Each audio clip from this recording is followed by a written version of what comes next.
हिंदी, जो हमारी राष्ट्रभाषा है, आज पूरे देश में हिंदी दिवस मनाया जा रहा है। लेकिन क्या आप जानते हैं कि 14 सितंबर को ही हिंदी दिवस क्यों मनाया जाता है? आइए, हम आपको इस वीडियो के माध्यम से बताते हैं। तो नमस्कार, मैं विशाल गुप्ता, आप देख रहे हैं न्यूज़ 47 मीडिया। साल 1953 में भारत के प्रथम प्रधानमंत्री पंडित जवाहरलाल नेहरू जी ने हिंदी के महत्व को समझते हुए कि आने वाले समय में हिंदी बोली जाए और हिंदी का ज़्यादा से ज़्यादा विकास हो, इसलिए नेहरू जी ने 14 सितंबर 1953 में हिंदी को राजभाषा के रूप में स्वीकार किया। और इसलिए पंडित जी ने यह प्रस्ताव भी रखा कि हर साल 14 सितंबर के दिन हिंदी दिवस मनाया जाए।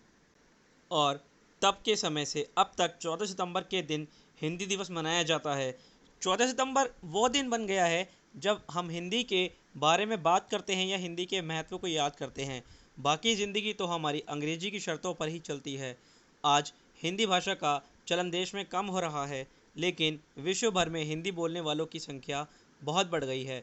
विश्व में सबसे ज़्यादा बोली जाने वाली भाषा में चौथे स्थान पर हिंदी आती है। यह भी स्पष्ट है कि हिंदी भाषा विदेश में भी पढ़ाई जाती है। जर्मनी में हिंदी भाषा दूसरी भाषा के रूप में इस्तेमाल की जाती है। विश्व भर में हिंदी का प्रचलन बढ़ता जा रहा है, लेकिन अपने ही देश में हिंदी गायब सी होती जा रही है। ऐसी कई जगहें हैं जहां लोगों को हिंदी बोलने में शर्म महसूस होती है। यहाँ तक कि हिंदी भाषा को राष्ट्रभाषा के रूप में स्वीकार करने की बात आती है, तब भी कई राज्य इसका विरोध करते हैं। भारत के 29 में से 20 राज्यों में हिंदी बोलने वालों की तादाद बहुत कम हुई है। बाकी बचे जितने हिंदी भाषी राज्य हैं, उनमें से भी कई ऐसे लोग हैं जो कि हिंदी या तो कम बोलते हैं या फिर हिंदी बोलना पसंद नहीं करते। और जब बात होती है हिंदी भाषा को राष्ट्रभाषा के रूप में स्वीकार करने की, तब यही राज्य इसका विरोध करते हैं। तमिलनाडु और कर्नाटक के लोग अक्सर हिंदी भाषा को लेकर विरोध करते हैं। यही दो राज्य नहीं, बल्कि नॉर्थ ईस्ट में भी हिंदी भाषा के राष्ट्रभाषा के रूप में स्वीकार करने पर भी विरोध होता है। इन राज्यों का सोचना है कि अगर हिंदी को राष्ट्रभाषा बनाने का फैसला कर लिया गया तो यह बहुत पीछे रह जाएंगे।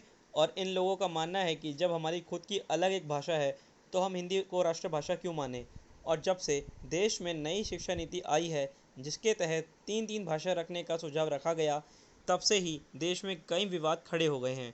नई शिक्षा नीति के लागू होने के बाद से कई राज्य ऐसे हैं जिन्होंने तीसरी भाषा के रूप में हिंदी भाषा को छोड़कर अपनी खुद की भाषा को चुना। न्यूज़ 47 की टीम की ओर से आप सभी को हिंदी दिवस की हार्दिक शुभकामनाएं। देश और दुनिया की बड़ी खबरें देखने के लिए देखते रहें न्यूज़ 47 मीडिया और साथ ही साथ हमारी यूट्यूब चैनल को सब्सक्राइब करना ना भूलें। धन्यवाद।